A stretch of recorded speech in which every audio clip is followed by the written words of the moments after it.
Hello friends, welcome to Shivam education world. दोस्तों, data को organise करना और फिर उसको समराइज करना और उसका रिप्रेजेंटेशन, ये मैंने आपको पिवट रिपोर्ट के थ्रू पढ़ा चुका हूँ, समझाया है। लेकिन आप एक चीज़ बताइए, अगर मैं अपने स्टैटिक डेटा में, अपने डेटाबेस में, सोर्स डेटा में कुछ चेंज करता हूँ, तो क्या वहाँ पर पिवट रिपोर्ट में, पिवट टेबल में वो डायनामिकली चेंज होता है क्या? वो तो स्टैटिक होता है, डायनामिक चेंज नहीं होता है। उसके लिए एनालाइज टैब में जाकर, चेंज डेटा सोर्स में जाकर हमें फिर से रेंज को पिक करना पड़ता है, उतने रोज या उतने कॉलम्स को ऐड करना पड़ता है, और फिर रिफ्रेश करने पर पिवट रिपोर्ट या पिवट टेबल क्या होती है, रिफ्रेश होती है, अपडेट होती है। मेरी रिक्वायरमेंट ये है, इंटरव्यू में भी पूछा गया है कि स्टैटिक डेटा में अगर कुछ भी ऐड करते हैं, रो या कॉलम्स ऐड करते हैं, तो वहाँ पर पिवट टेबल में उसको डायनामिक कैसे बनाएंगे कि वो ऑटो अपडेट होती जाए, रिफ्रेश करें और अपडेट हो जाए, बार बार एनालाइज टैब में जाकर चेंज डेटा सोर्स से उसको ना करना पड़े। तो उसको किस तरह से करेंगे, मैं बहुत ही बेहतरीन वीडियो लेकर आया हूँ। अच्छा, एक चीज़ और है, इसको कंट्रोल टी से टेबल फॉर्मेट में अगर किसी भी डेटा सेट को, ये समझाने के पर्पज से एक छोटा सा डेटा आपके सामने रखा हुआ है, जहाँ पर item description, vendor name, invoice value है। समझाने के पर्पज से छोटा डेटा है, बहुत बड़ा डेटा होता है तो उसको अगर टेबल फॉर्मेट में करते हैं तो वो डायनामिक तो होता है, जहाँ पर रोज और कॉलम्स ऑटो अपडेट होते हैं। लेकिन जब पहले की रिपोर्ट मांगी जाती है तो वहाँ पर समस्याएं क्रिएट होती हैं। तो स्टैटिक डेटा को जब समराइज करते हैं पिवट रिपोर्ट के थ्रू, तो स्टैटिक डेटा में चेंज करने पर पिवट टेबल हमारी डायनामिक कैसे बनेगी, ऑटो अपडेट कैसे होगी, इस वीडियो में आपको सिखाने वाला हूँ, तो बिल्कुल स्किप नहीं कर सकते। बहुत बेहतरीन टॉपिक है, इंटरव्यू में पूछा गया है कि बिना कंट्रोल टी से टेबल फॉर्मेट में स्टैटिक डेटाबेस को चेंज करे हुए, स्टैटिक डेटा में कोई भी रो कॉलम को ऐड करते हैं, कोई भी चेंजमेंट करते हैं, तो वहां पर पिवट टेबल में कैसे चेंज हो जाएगा ऑटोमेटिक। तो देखिए, सबसे पहले क्या कर रहा हूँ, इस डेटाबेस के आधार पे मैं क्या कर रहा हूँ, यहाँ पर मैंने डेटा में कर्सर रख दिया, ऑल्ट एंड बी किया, स्टैंडर्ड लेआउट के थ्रू मैं पिवट टेबल जनरेट कर रहा हूँ। ये देखिए, पूरी टेबल सेलेक्ट हो गई, और यहाँ पर एग्जिस्टिंग वर्कशीट लेकर, लोकेशन लेकर, ये मैंने कर्सर यहाँ रख दिया और ओके कर दिया, तो यहाँ पर मेरा जनरेट होकर आ गया पिवट टेबल। अब मैं क्या कर रहा हूँ, आइटम को रख दिया मैंने यहाँ रोज में, और वैल्यूज को रख दिया यहाँ पर वैल्यूज वाले सेक्शन में, तो ये जनरेट होकर आ गया। ठीक है, अब मैं आपसे ये कह रहा हूँ कि यहाँ पर जो पिवट टेबल जनरेट हुई है, अगर मैं यहाँ पर डेटा एंटर करूँ, यहाँ पर मैं कोई डेटा एंटर कर देता हूँ, यहाँ मैंने लिख दिया नटमेग, और यहाँ पर मैं कोई वेंडर लिख देता हूँ, XYZ लिख दिया मैंने, और यहाँ पर इनवॉइस वैल्यू मैंने लिख दिया। ये मैंने यहाँ पर अगर एक एंट्री करी है, ठीक है, ये मैंने यहाँ पर एंट्री कर दी है। अब इसमें अगर मैं यहाँ पर राइट क्लिक करके रिफ्रेश करूँगा तो ये ऐड तो नहीं हुआ।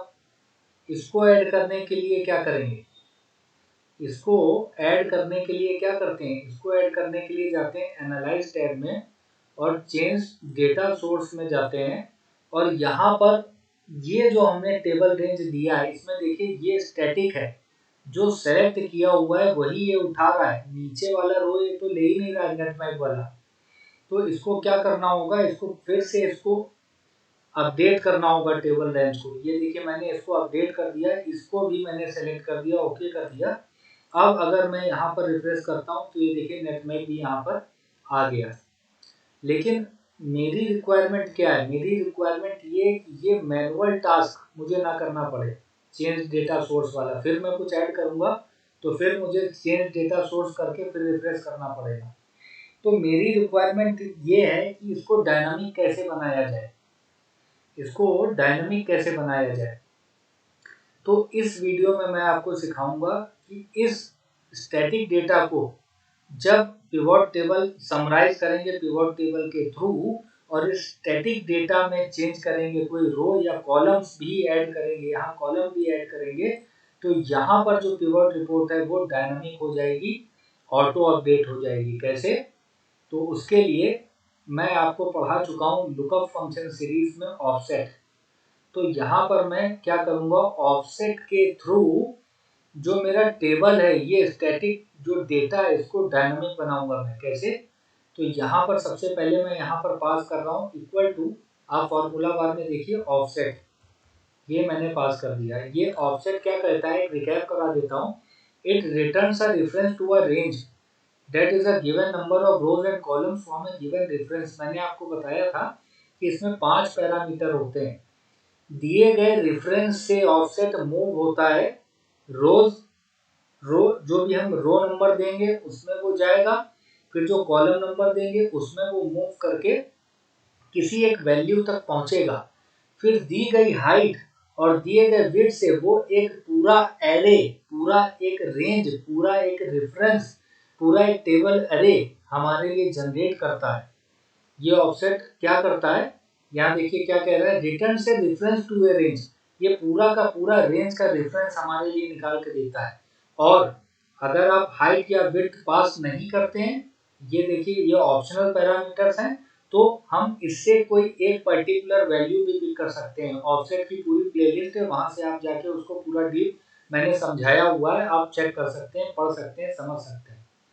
तो यहाँ पर मैं पास कर रहा हूँ रेफरेंस में ये वाला A1 सेल और F4 से इसको फिक्स कर दिया, क्योंकि ये रिफर करूंगा मैं फॉर्मूलाज में जाके डिफाइन नेम करूंगा इस टेबल को, एक नाम दूंगा, उसमें रिफर करूंगा इस ऑफसेट फॉर्मूले को, तो इसको लॉग करके चलना होगा।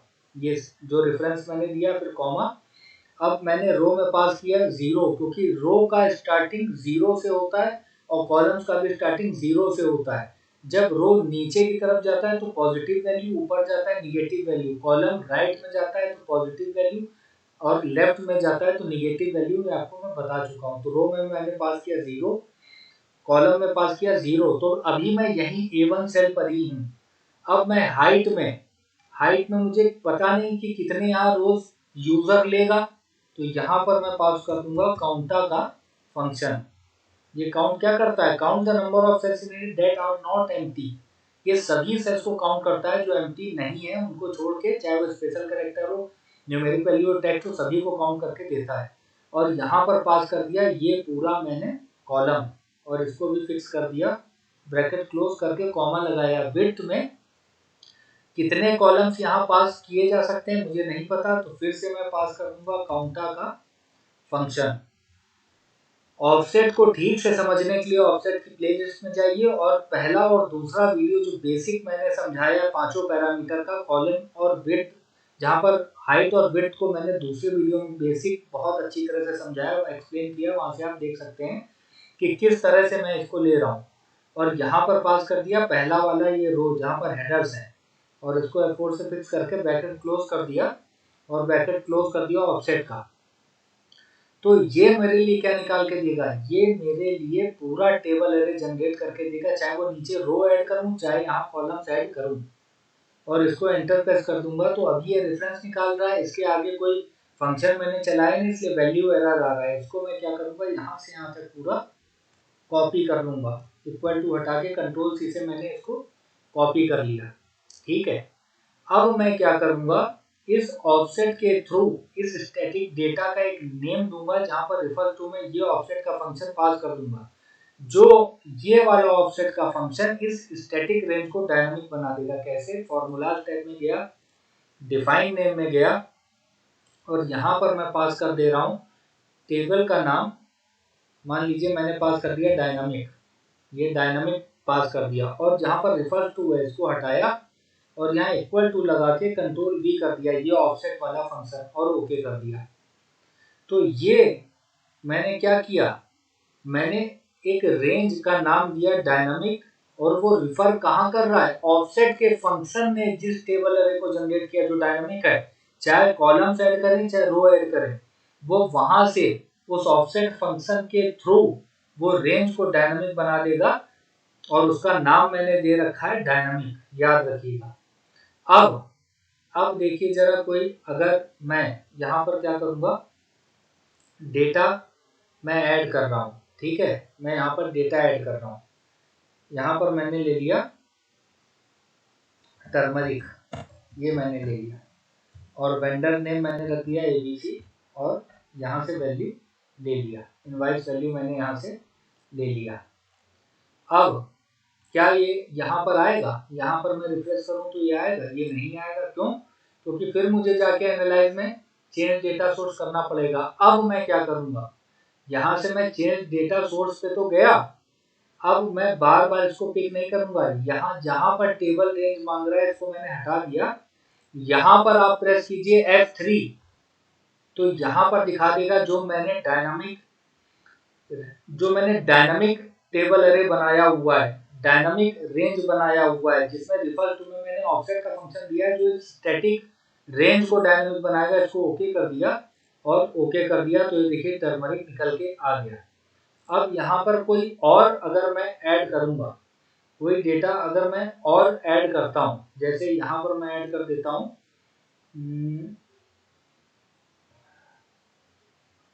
क्यूमिन सीड्स प्रीमियम, ये मैंने एक आइटम ऐड कर दिया और इसका भी वेंडर लिख दिया कोई, और वैल्यू दे दिया। तो यहाँ पर ये ऐड रिफ्रेश करते ही ऐड हो जाएगा। ये देखिए हो गया, चेंज डेटा सोर्स नहीं करना पड़ा। क्यों? क्योंकि वहां पर मैंने टेबल नेम में डायनामिक बना दिया है, और उस डायनामिक में रिफर किया ऑफसेट का फंक्शन जो स्टैटिक रेंज को डायनामिक बनाता है। ठीक इसी तरह से अगर मैं यहाँ पर कॉलम ऐड कर दूं, अगर मैं मान लीजिए यहाँ पर मैंने कॉलम ऐड कर दिया GST का, और यहाँ पर ये स्टैटिक रेंज में GST मैंने निकाल के रख दिया है 18%, ये कॉलम मैंने ऐड कर दिया है। अब क्या वो इसका हिस्सा बनेगा? ये पिवट टेबल के ऑटो अपडेट होगा? तो यहाँ पर देखिएगा, जैसे ही मैं रिफ्रेश करूंगा, ये देखिए ये फील्ड GST का यहाँ पर आ गया। इसको क्लिक करके वैल्यूज में लेकर गया तो ये देखिए पिवट टेबल डायनामिक हो गई। यहाँ पर GST का भी समराइज वैल्यू निकल के आ गया। तो चाहे आप कॉलम्स में ऐड करें चाहे रोज में ऐड करें, ये बेहतरीन यूज किया मैंने ऑफसेट फंक्शन का डायनामिक रेंज को बनाने के लिए रिफर टू में अप्लाई किया, जिससे ये स्टैटिक डेटा में कुछ भी आप ऐड करेंगे, आपकी जो पिवट रिपोर्ट है वो डायनामिक हो गई। दोस्तों हमेशा यही पूछा जाता है कि स्टैटिक डेटा को किस तरह से जब समराइज करते हैं तो पिवट टेबल को डायनामिक बना सकते हैं। कंट्रोल टी करके स्टैटिक डेटा को टेबल फॉर्मेट में नहीं रखा जाता है, क्योंकि जब पहले का रिकॉर्ड मांगा जाता है तो वहां पर समस्याओं का सामना करना पड़ता है। तो ये इंटरव्यू में पूछा गया एक बहुत बेहतरीन टॉपिक था, मैंने आपको सिखाया। तो वीडियो को लाइक करके जाइएगा, और अलग अलग प्लेलिस्ट के लिए, अलग अलग लर्नर्स के लिए डेली बेसिस पे वीडियो बनाता रहता हूँ। अपनी लाइफ में वैल्यू ऐड कीजिए, स्किल को एनहेंस कीजिए, और चैनल को सब्सक्राइब ना किया हो तो सब्सक्राइब करके बेल आइकन को प्रेस कीजिएगा, ताकि रियल टाइम नोटिफिकेशन मेरे वीडियोस का आपको मिलता रहे, और ज़्यादा से ज़्यादा शेयर कीजिएगा। Thank you friends, have a nice day, take care.